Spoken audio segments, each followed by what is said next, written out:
एक अतिशय देखणा कार्यक्रम आपण सगळ्यांनी अनुभवला आणि त्यामुळे असा कार्यक्रम असला की मलाही खूप बरं वाटतं. गंगोत्री हा त्या अर्थाने परिवार आहेत. आमचे मार्गदर्शक विजय परांजपे इथे आहेत. पण त्यावेळेला 96 ते 99 माझं काही ऑफिशियल काम नव्हतं, पण पॅशन असली की स्वस्त बसवत नाही.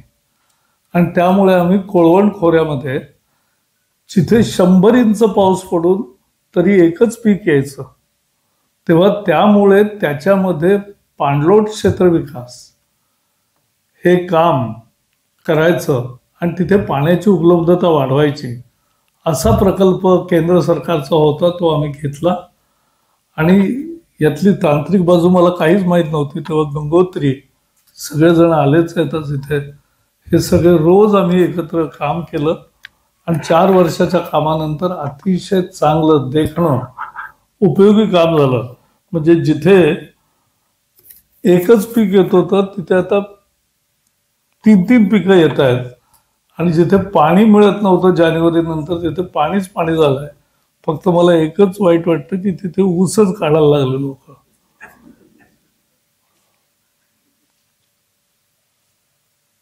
तुम्ही एक हवामान खातं म्हणाला, ते हवामान खातं नाही माझ्याकडे, हवामान बदल, क्लायमेट चेंज नंतर मी दुरुस्त केलं. तुम्ही हुशार आहातच. हा जलवायू परिवर्तन काय आहे हे सुद्धा एकदा आपण समजून घेतलं पाहिजे.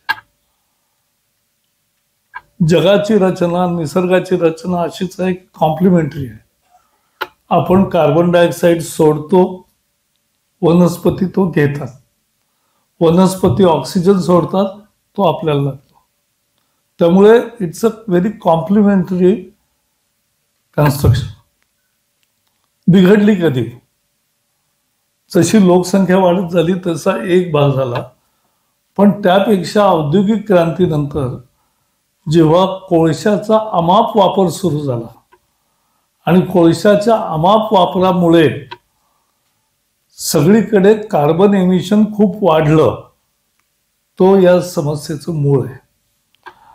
आणि कार्बन एमिशन वाढल्यावर जसं प्लॅस्टिक 500 वर्ष नाहीसं होत नाही, तसं कार्बन सुद्धा 150-150 वर्ष नाहीसा होत नाही. तो वातावरणातच राहतो आणि वातावरणामध्ये त्याचं एक आवरण झाल्यामुळे आपलं जे गरम हवा बाहेर जाण्याची व्यवस्था साधी होती ती मी अगदी सोपं करून सांगतोय, तर ती थांबल्यावर मग तुमचं टेम्परेचर वाढायला लागलं. आणि आता पृथ्वीचं टेम्परेचर 2000 पेक्षा जवळजवळ 1.5-2% वाढलाय. तेव्हा हा खरा समस्या आहे. फक्त सगळेजण आपण बोलताना एक लक्षात ठेवलं पाहिजे की आपल्या मनामध्ये अपराध बोध मुळीच असता कामा नाहीये, कारण भारताचा यात संबंध नाही. Historical responsibility lies with US, Europe and China. आणि ज्यांनी कार्बन एमिशन जास्त केलं ते सगळे समृद्ध झाले आणि आपण विकसनशील राहिलो. हाही त्यातला एक महत्वाचा भाग आहे. दुसरं पुढे असं झालं की हे झाल्यावर मग जेव्हा लोकांना 90-92 मध्ये एकदम जाणीव झाली की याचा फार मोठा वाईट परिणाम होतोय, हळूहळू त्याला हे कारण आहे, ते झाल्यावर मग सुरू झालं एक सुदैवाने त्या सगळ्या प्रक्रियेमध्ये कॉपच्या 2006 पासून 2 वर्षापूर्वीपर्यंतच्या सगळ्या परिषदा मला अटेंड करता आला. आधी ऑब्झर्वर म्हणून, मग खासदार म्हणून आणि नंतर मंत्री म्हणून. तर त्यामुळे हा मी सगळा प्रवास पाहिला जगाचा. त्यामध्ये वास्तविकता अशी आहे की भारताचं आत्ताचंही current emission is not more than 7%. म्हणजे भारत इतका विकसनशील देश आहे तरी सुद्धा 7% आपलं एमिशन आहे. त्यामुळे we are not responsible for what is happening. पण आपण भुक्तभोगी आहोत, कारण परिणाम सगळ्यांवर होतात. जगामध्ये कोणी वाईट केलं तरी सगळ्या जगाला भोगावं लागतं. तसं पर्यावरणाचं हे जे बदल आहेत ते सगळ्यांना भोगावे लागतात. आपण रोज जे पाहतो इरॅटिक पाऊस, म्हणजे पुण्यामध्ये असा धबधब्यासारखा पाऊस हा नव्हता पाहिला अनेक वर्ष. त्यानंतर अचानक येणारे दुष्काळ, आता कच्छ आणि गुजरातचं वाळवंट इथेच पूर यायला लागले. म्हणजे अशा अनेक गोष्टी होत आहेत. ग्लेशियर, समुद्र पातळी वाढते, 1 सेंटीमीटरनेच वाढते. म्हणजे यात एक आणखी सांगायला पाहिजे, यात भीतीदायक चित्र तयार करणारी काही माणसं आहेत की पर्यावरण म्हणजे आता देशात जगाचा शेवट होईल, प्रलय होईल. 2012 हा सिनेमा आठवत असेल तुम्हाला. 2012 म्हणजे त्या वर्षी संपणार जग. जग तर नाही संपलं, पण त्या पिक्चरचा खूप धंदा झाला. त्यामुळे भीती निर्माण करणं आणि जणू काहीतरी अपराध आपला आहे असं नाही, पण काम सगळ्यांनी केलं पाहिजे. प्रधानमंत्री मोदींनी आम्हाला पहिल्या दिवशी सांगितलं की आपला जरी दोष नसला तरी एक रिस्पॉन्सिबल नेशन म्हणून आपल्याला सगळ्यांना चांगलं काम केलंच पाहिजे. आणि मोदी ज्यावेळेला मुख्यमंत्री होते तेव्हा त्यांनी एक नवा प्रयोग सुरू केला. कॅनॉलवरच, इरिगेशनच्या कॅनॉलवर त्यांनी सोलर पॅनल टाकले. आणि सोलर पॅनल टाकल्यावर त्याचे 3 फायदे झाले डिस्टिंक्ट. एक, जागा वाचली. गुजराती असण्याचा हा फायदा असतो.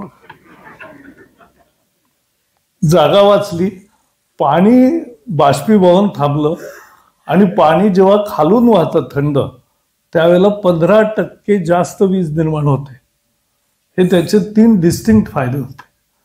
आणि त्यामुळे त्यांच्या डोक्यामध्ये, कारण मकर वृत्त आणि कर्क वृत्त यामध्ये जे आपले देश आहेत, 60-70 देश आहेत, या वृत्तामध्ये सरळ सूर्यकिरणं पडतात. इथे सगळ्यात सोलरला उत्तम जमीन आहे, हीच जागा आहे, इथेच केलं पाहिजे. आणि म्हणून त्यांनी मनमोहन सिंग प्रधानमंत्री असताना सुचवलं होतं की एक सूर्यपुत्र देशांची संघटना करा. त्याला त्यांनी सूर्यपुत्र म्हटलं, पण त्यावेळेला ते झालं नाही. त्यामुळे प्रधानमंत्री झाल्यावर त्यांनी आम्हाला 2015 मध्ये पॅरिसच्या, आम्ही वाटाघाटीमध्ये होतो त्यावेळेला, तेही अनेक दिवस थांबले आणि त्यांनी इंटरनॅशनल सोलर अलायन्स सुरू केला. आणि त्या इंटरनॅशनल सोलर अलायन्सचे आज 100हून अधिक देश मेंबर आहेत आणि जगभर सोलरची एक क्रांतीच सुरू झाली. तुम्हाला आठवत असेल, फारुख अब्दुल्ला पहिले रिन्युएबल एनर्जीचे मंत्री होते. त्यावेळेला 19 रुपये कॉन्ट्रॅक्टचा रेट निघाला, म्हणजे टेंडरचा रेट 19 रुपये युनिट. आता 2.5 रुपये युनिट आहे, त्याच्यापेक्षा कमी जातो. तर हे होतो बदल.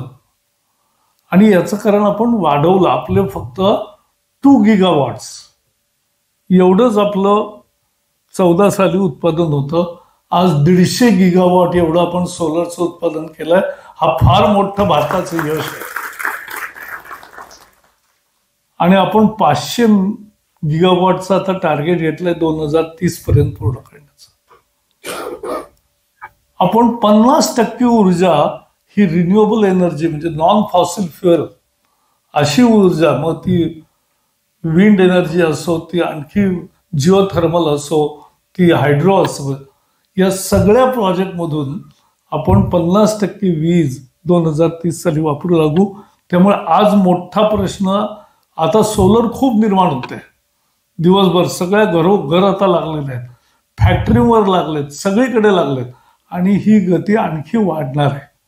ती वाढल्यावर प्रश्न असा आहे की त्याचं स्टोरेज, हा प्रश्न होता आतापर्यंत. पण माझा नेहमी विश्वास आहे की समस्या आली की त्याला उत्तर देण्याची मानवी प्रज्ञा आहे, त्याच्यावर आपण नेहमी विश्वास ठेवला पाहिजे.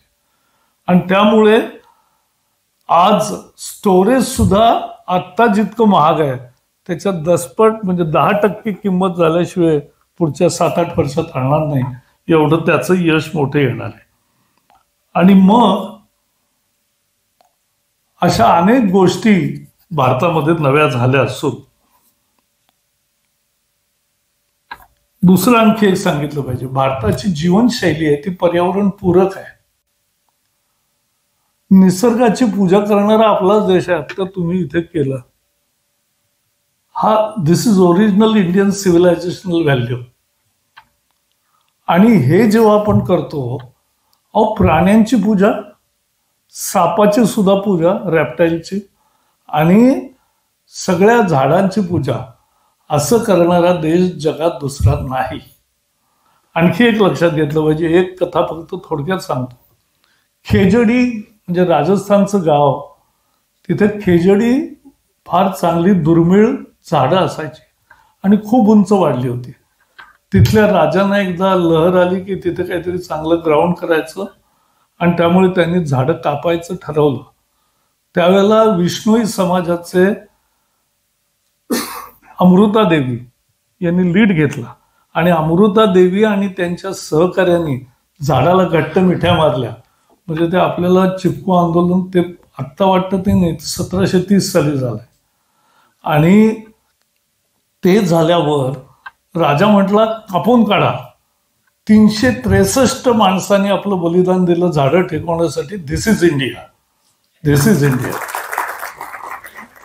हे आहे. आणि म्हणून we should be proud of our. आणखी रेजिस्टंट कन्स्टंट सुद्धा आहे, तेही लक्षात घेतलं पाहिजे. We are 18% of the population, human population of the world. We are 18% of the cattle population of the world. Both require drinking water, both require land, both require food. आणि म्हणून जगाची एवढा मोठा भार, आणि आपल्याकडे फ्रेश रेन वॉटर रिसोर्सेस फक्त 4%. त्यामुळे 4% पाण्यामध्ये हे सगळं करायचं. म्हणून मराठवाडा आणि बाकी सगळीकडे जे पाणी वाचवा, पाणी वाढवा, म्हणून जलसंवर्धन. आणि जलसंवर्धनाचा प्रश्न असा आहे, आणि त्यात बिहेवियरल चेंज सुद्धा महत्वाचा आहे. असं पाणी वापरतात म्हणजे मला तर वाटतं पुन्हा एकदा पाणी वाचवा ही मोहीम मोठी सुरू करण्याची गरज निर्माण झाली आहे. कारण पाण्याचा अपव्यय आहे, आणि पुणे म्हणजे पाण्याची राजधानी असं आपण म्हणतो, कारण 4 धरणं आहेत. पण मी तुम्हाला हिशोब करून सांगतो, एक 15-20 वर्षामध्ये हे अपुरं पडणार आहे. आत्ताच 3000 टँकर सोसायट्यामध्ये चालू आहेत. हे खरे लगेच थांबू शकतात जर पाण्याचा आपण नीट वापर करायला लागलो, थोडी बचत करायला लागलो. आणि पाणी वाढवायला तर कितीतरी मार्ग आहेत. शेततळी मी पाहिली, मी एकदाचा हेलिकॉप्टरने शिर्डी आणि औरंगाबादला गेलो, तर सबंध शेततळी सगळीकडे झाले. की मोदी सरकारने केलेली योजना आणि महाराष्ट्र सरकारने घातलेली भर, याच्यामुळे सर्व दूर आता एक एक एकर, 2-2 एकर अशी शेततळी सगळीकडे झालेत, आणि त्याचाही पाण्याचा उपयोग होतो. त्यामुळे पाणी जिथे जिथे साठवा, जिथे जिथे झिरपवाल, ते आमचं यातली कल्पना सुद्धा तीच आहे मूळ, की पाणी हे भूमीमध्ये कसंही करून मुरवायचं. मुरवलं की आपोआप सगळं येतं, पुन्हा मिळतं. निसर्ग स्वतःकडे काहीच लपवून ठेवत नाही, ते सगळं आपल्याला देत असतं. आणि ते दिल्यावर पाण्याचा चांगला वापर करता येतो, असा त्यातला मुद्दा आहे. आणि म्हणून एक फक्त आणखी मुद्दा त्या भारताच्या हिशोबामध्ये सांगतो, की एवढं सगळे रिस्ट्रिक्शन असताना we have only 2.5% of the world's land mass. म्हणजे 18% लोकसंख्या मनुष्यांची, 18% लोकसंख्या पशूंची, 4% फक्त फ्रेश रेन वॉटर रिसोर्सेस, आणि तरी फक्त 2.5% जमीन. आणि तसं असताना या जगातलं सर्वाधिक बायोडायव्हर्सिटी 8% इंडियाकडे आहे, याचा आपल्यालाही अभिमान असला पाहिजे. सो आपण देवराई मगाशी उल्लेख केला. देवराई ही आपली परंपरागत आहे. म्हणजे तिथे चरायला पाठवायचं नाही, तिथे कापायला बंदी, सगळं दॅट इज देवराईचा मूळ नियम. आणि म्हणून हे सगळं भारताची मूळ परंपरा आहे. आणि आजही 15 साली पॅरिसमध्ये आमचा जो करार झाला, आणि त्यात प्रत्येक देशाने आपली टार्गेट घेतली, त्या टार्गेट पुरी करण्यामध्ये भारत नंबर 1 आहे. कारण G20 देशात सगळ्यात आपणच जास्त काम केलेलं, आणि आपण उलट आपली टार्गेट ओव्हर अचीव करतोय. आणि जी एनर्जी म्हणजे कार्बन एफिशियन्सी म्हणतात त्याला, कमी कार्बनमध्ये जास्त वस्तू निर्माण करणं, तर कार्बन एफिशियन्सी आपण 35% ठरवली होती, ती ऑलरेडी गाठली. आता आपण 50%कडे प्रवास करतोय. त्यामुळे India is doing it's best. दुर्दैवाने जग तसं करत नाहीये. म्हणजे सगळ्या 2009 साली जेव्हा कोपनहेगनमध्ये परिषद झाली तेव्हा तोपर्यंत काय होतं, जगाचे दोन भाग होते. एक, ज्यांनी एक्सप्लॉयटेशन केलं, ज्यांनी एमिशन करून समृद्धी मिळवली, त्यांनी पैसे विकसनशील देशांना दिले पाहिजेत, कारण त्यांना सुद्धा परिणामाला भोगावं लागणार आहे. म्हणून त्यांना पैसे द्यायचं हे त्यांचं काम होतं आणि ऍक्शन घेण्याचं काम हे त्या विकसित देशांचं होतं. पण त्यावेळेला त्यांनी सगळ्यांच्या गळी मारून बरोबर पटवलं की ऍक्शन सगळ्यांनीच घेतली पाहिजे. बरं, समजा तेही घेतली पाहिजे. त्यासाठी दरवर्षी $100 बिलियन देण्याचं त्यांनी मान्य केलं. मान्य केल्यावर प्रत्यक्षात काही दिलं नाही. आता त्या 2009 नंतर आता 18 वर्ष होत आली, परंतु $100 बिलियन सुद्धा सगळे मिळून आलेले नाही. आता ते कर्जालाही ते म्हणायला लागले की आज खूप त्यातल्यात पळवाटा काढतायत. मी एकदा आमचं इन्फॉर्मल निगोशिएशन्स खूप होत असतात, तर त्यात अमेरिकेच्या एका निगोशिएटरला विचारलं की अरे तुम्हाला द्यायचेच नव्हते तर तुम्ही एक कबूल का केलं? तर ते म्हटले कबूल अशासाठी केलं की आम्हाला वाटलं कार्बन मार्केट खूप जोरात चालेल आणि त्याच्यामुळे आम्ही देऊ शकू, पण ते नाही चाललं त्यामुळे आम्ही नाही देऊ शकत. म्हणजे असंही खरं ते व्यासपीठावर नाही बोलत, पण अशा चर्चांमध्ये आपोआप आपल्याला कळत जातं. त्यामुळे though world is not doing what they should have done, still India is doing what is more than what we owe. एवढं करतो याचं सांगतो. आज मॅडमचं प्लॅस्टिक आपल्या जीवनात कधी आलं? 1950 साली जगात आलं, पण भारतात तर मला आठवत आहे त्यामुळे 65-70 साली आपल्या सगळ्यांच्या हातात प्लॅस्टिक आलं. आणि प्लॅस्टिक आलं तोपर्यंत आपण दुधाला बाटल्या घेऊन जायचो, सगळं तांब्यामध्ये घेऊन जायचो, पण आता सगळ्याचं बदलणार आलं. मग एक दिवस मी देवनारला जो मोठा डंप आहे मुंबईचा, तिथे वर गेलो. तिथे 500-700 मुलं सगळा कचरा म्हणजे ज्याला काचा वेचायचे, ज्याला कागद वेचायचा आहे, ज्याला जे वेचायचं आहे ते वेचत होतं. त्यांना सगळ्यांना बसवलं. त्यांना म्हटलं की बाबा रे, तुम्ही प्लॅस्टिकच्या पिशव्या का नाही उचलत आहेत? ते म्हटले साहेब 250 पिशव्यांचं 1 किलो होतं आणि 250 वेळा वाकावं लागतं. आपल्याला युरेका मोमेंट असते ना, माझं तर मतच आहे की जात्यावर बसलं की ओवी सुचते. आणि त्यामुळे मला त्या क्षणी निर्णय झाला माझ्या मनामध्ये की काय करायचं. त्यावेळेला 20 मॅक्रॉनची दुधाची पिशवी होती. आम्ही गेल्या लगेच 40 मॅक्रॉनची केली आणि आता तुम्हाला कुठेही कचऱ्यामध्ये म्हणजे रस्त्यावर पडली दुधाची पिशवी असं दिसत नाही, कारण ते आपोआप गोळा होते. तर plastic is not a problem even today. Plastic is convenience. The uncollected plastic is the real waste and that is the problem. Collected आत्ता आपला रोजचा 26,000 टन देशामध्ये हे प्लॅस्टिक आपण वापरतो रोज, आणि 26,000 टनापैकी 16,000 होतं. म्हणजे मला आठवत आहे मी ज्या वेळेला कारभार हाती घेतला त्यावेळेला 9,000 फक्त गोळा होत होतं. तिथून आपण 16,000 कलेक्शन परत आलो. खूप मोहीम चालवली, खूप नियम आणले, खूप नव्या गोष्टी केल्या, आणि त्या गोष्टी केल्यानंतर आज प्लॅस्टिकमध्ये ही स्थिती आहे. पण तरी 10,000 म्हणजे उलटा पहा, तरी अजून 10,000 टन हे प्लॅस्टिक वेस्ट तसंच राहत आहे आणि ते शेकडो वर्ष राहणार आहे. आणि तुम्हाला हरणात दिसलं, तुम्ही गाई गुरं आणि सगळ्यांच्या पोटांमध्ये 40-40 किलो प्लॅस्टिक निघतं. आणि म्हणून प्लॅस्टिक हा महत्वाचा समस्या आहे. त्याचे जसं तुम्ही उपाय केले तसं प्लॅस्टिकचा खरा उपाय आहे सेग्रिगेशन. पण सेग्रिगेशनचा माझा अनुभव असा आहे 10-15 वर्षाचा, की मुंबई सारख्या शहरात सुद्धा 20% जास्त सेग्रिगेशन नाही होत.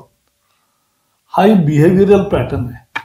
मी आता एक गाव दत्तक घेतलं होतं, संसद आदर्श गाव विंझर. तिथे आम्ही प्रत्येक घरी 2 बादल्या दिल्या, त्याच्यावर पट्ट्या लावून दिल्या, सुका कचरा, ओला कचरा. सगळ्या महिलांचं ट्रेनिंग घेतलं की सुका कचरा काय आणि ओला कचरा काय आणि कसा वेगळा करायचा. 1 घंटा गाडी त्यातून घेऊन दिली आणि त्यात 2 खाणे केलेले आहेत, ओला कचरा आणि हे तो, आणि जिथे गावात टाकायचं तो डंपही नीट करून दिला. आणि मग हे सुरू झालं. आम्ही तुम्ही गंगोत्री बिल्डिंग मध्ये आहे म्हणून आणखी सांगतो, कन्स्ट्रक्शन डिमॉलिशन वेस्ट हे रूल्स आपल्याकडे नव्हते. हे कन्स्ट्रक्शन डिमॉलिशन वेस्ट आम्ही पहिल्यांदा 16 साली तयार केले आणि ते केले. त्याची सुद्धा कथा आहे, म्हणजे ते सुद्धा युरेका मुवमेंट आहे. एकदा मी मेट्रोचं काम चालू होतं, त्याचं टनेलिंग पाहायला गेलो. तर टनेलिंग पाहायला गेल्यावर एवढी धूळ तयार मिळते रोजची, पण रस्त्यावर एक कण सुद्धा धूळ दिसत नाही. म्हटलं काय काय सिस्टीम आहे. मग ते पाणी मारून ते बरोबर ट्रकमध्ये भरून, ट्रक रात्रीच बाहेर पडतात, ट्रकच्या टायरवर सुद्धा पाणी मारतात, म्हणजे रस्त्यावर खूण सुद्धा दिसत नाही. आणि तो ज्या डंपमध्ये नेतात आणि ठेवतात तिथे सुद्धा नीट ब्लॉकच्या ब्लॉक असे राहतात रोज. आणि ते राहिल्यावर मग ते प्लॅस्टिक म्हणजे धूळ याचं नीट नियंत्रण होतं, ती पुन्हा उडून जात नाही. नाहीतर धुळीची वादळ होतात दिल्लीमध्ये आणि सगळीकडे, राजस्थान आणि याच्यात. तर धूळ आपल्या इकडे कन्स्ट्रक्शन डिमॉलिशनच्या सगळ्यामुळे धूळ किती उडते हे आपण पाहतो. आता त्यासाठी आम्ही नियम केले. नियम काय केले? कन्स्ट्रक्शन डिमॉलिशन वेस्टचा राडारोडा कुठेही टाकता येणार नाही. फक्त आपल्या देशातला मुख्य प्रश्न आहे अंमलबजावणी. मुख्य प्रश्न अंमलबजावणी. आणि त्यामुळे अंमलबजावणी जिथे चांगली होते तिथे नीट झालं, जिथे नाही झालं तिथे राडारोडा आजही नदीमध्ये टाकण्याचं पाप लोक करतात. कारण शॉर्टकट हा आपला स्वभाव आहे. त्यामुळे शॉर्टकटमध्ये लोक जायला बघतात, पण जे देतात त्यांना चांगला भाव मिळतो राडारोडा. आणि तो दिल्ली महापालिकेमध्ये एनडीएमसी मध्ये 6,000 टन रोज राडारोडा याचा आम्ही रोड फर्निचर बनवतो. आणि रोड फर्निचर त्याचं वापरायला येतं पेवर ब्लॉक पासून, मध्ये जी आपण रस्त्याच्या दिवार करायची त्या सगळ्यासाठी त्याचा उपयोग होतो. तेव्हा हे सगळं करता येतं. त्यामुळे ही चळवळ अशीच चालू राहिली पाहिजे. ते एक दिवस सांगून नाही होत. स्वच्छ भारत म्हटलं, त्याचा खूप उपयोग झाला, चळवळ झाली, मुलांच्या मनामध्ये रुजायला लागलं. That is the K, that is the origin. जोपर्यंत मुलांच्या मनात रुजत नाही तोपर्यंत काही होत नाही. स्वच्छ भारताचा 1-2 परिणाम तर आपल्याला झाले दिसले. प्लॅस्टिक कचरा किंवा बाकी कचरा वेचणं महापालिकेपासून नगरपालिकेपासून. म्हणून इंदोर म्हणजे जनतेचा सहभाग आणि एखादी स्कीम कशी यशस्वी होते ती इंदोरही पहा आणि गोवाही पहा. आणखी काही शहरं त्या स्पर्धेमध्ये आता आलेत. त्यामुळे ही चांगली सुरुवात आहे.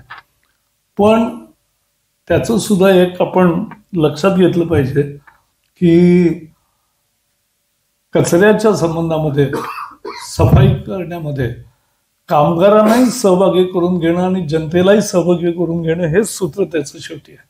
ते झालं तरच कचऱ्याची सफाई नीट होते, गावं स्वच्छ राहतात. रेल्वे हे सर्वोत्कृष्ट उदाहरण आहे गेल्या 10 वर्षातलं. रेल्वे स्टेशनवर आपण गेलो की त्यावेळेला सगळ्या रुळावर सगळी घाण पडलेली असायची. सगळे ते पाईपनी पाणी मारून सोडत असायचे आणि धुवत असायचे. तिथे माशा बसलेल्या असायच्या, त्याचवर प्लॅटफॉर्मवर यायच्या, त्या प्लॅटफॉर्मवर येऊन त्या अन्नामध्ये अन्नावर बसायच्या. तेच मुलं आणि लोक खात असायचे आणि सगळे आजारी पडायचे.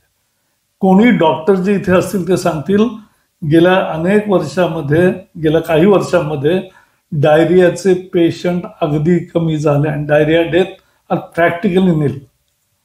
त्याचं कारण आपण स्वच्छता वाढवली तर असे खूप परिणाम होतात. आणि म्हणून प्लॅस्टिक आणि कचरा दोन्हीचं महत्व आहे. पाण्याचं तुम्हाला आधीच सांगितलं. आणि गंगोत्री होम करताय आता त्याच्यात शेवटचा मुद्दा माझा की इमारतींसाठी चांगले पर्यावरणाचे नियम पाहिजेत. कारण एक दिवस मी रिक्षाने जात होतो, तर म्हटलं काय गरम होत आहे, दिल्लीमध्ये होतो. तर रिक्षावाला म्हटला गरम होईल नाही तर काय. म्हटलं तुम्ही सगळे श्रीमंत लोक घरातली आणि गाडीतली हवा गरम बाहेर पाठवता, त्यामुळे सगळं गरम आम्हाला गरमी भोगावी लागते. He was true. आणि मग आम्ही 2 नियम केले. खरं तर आम्ही मूळ नियम केला की AC 24 डिग्री हा डिफॉल्ट सेटिंग असेल, पण आता शेवटी आपल्याकडे लोकशाहीमध्ये थोडं ऍडजस्ट करत आता 20 ते 27 केलं. पण एक पर्यावरणाची आमची बिल्डिंग आहे, पर्यावरण भवन, ती सगळ्यांनी दिल्लीत गेलं तर जरूर जाऊन पहा. म्हणजे इट्स काय प्लॅटिनम वगैरे नाही, त्याचे खूपच वर आहे. आम्ही 1.5 मेगावॉट वीज त्याच्यावर तयार करतो. ते छप्पर सगळं मधलं सुद्धा अंगण जे आहे त्याच्यावर छप्पर घातल्यामुळे त्याचं सावलीही राहते, थंडही राहतं. हवा डिझाईन उत्तम आहे, त्यामुळे हवा उत्तम वाहते. आम्ही 26 डिग्रीला डिफॉल्ट सेटिंग टेम्परेचर त्या बिल्डिंगमध्ये ठेवतो, त्यामुळे मग ती होते. आणि त्याच्यात जे जे फिरतं त्यापासून वीज बनवतो. म्हणजे प्लॅस्टिक वर नाही, लिफ्ट वर खाली होते त्याच्यापासूनही वीज बनवतो. आणि जी सगळ्याच म्हणजे प्रत्येक फिरणाऱ्या गोष्टीचा वापर करून वीज केली. इतकं पर्यावरणपूरक. मी सगळ्या मंत्र्यांना, सगळ्या पाहुण्यांना येऊन घेऊन सगळी बिल्डिंग दाखवायचो. कारण हे उदाहरण आहे प्रत्यक्ष. अशा आता सुदैवाने अनेक झाल्या ग्रीन बिल्डिंग, पण ग्रीन बिल्डिंग अजूनही आपल्याकडे 5-7% आहे सगळ्या मिळून, त्यामुळे जास्त नाही आहेत.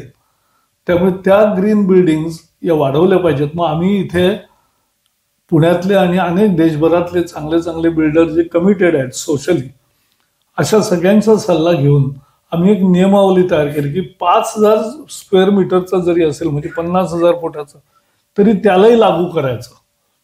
आणि त्याच्या स्टेज वाईज केलं, 5,000 पासून 5 लाखापर्यंत. तुम्ही प्रोजेक्ट जितका मोठा तेवढं मग आधी नुसतं सोलर येईल आणि स्मार्ट लाइटिंग येईल, हवा आणि डिझाईन येईल. मग पुढे एक एक वाढत पाण्याचं प्रक्रिया येईल, मग सिवेज ट्रीटमेंट येईल, मग त्या पाण्याचा पुनर्वापर येईल.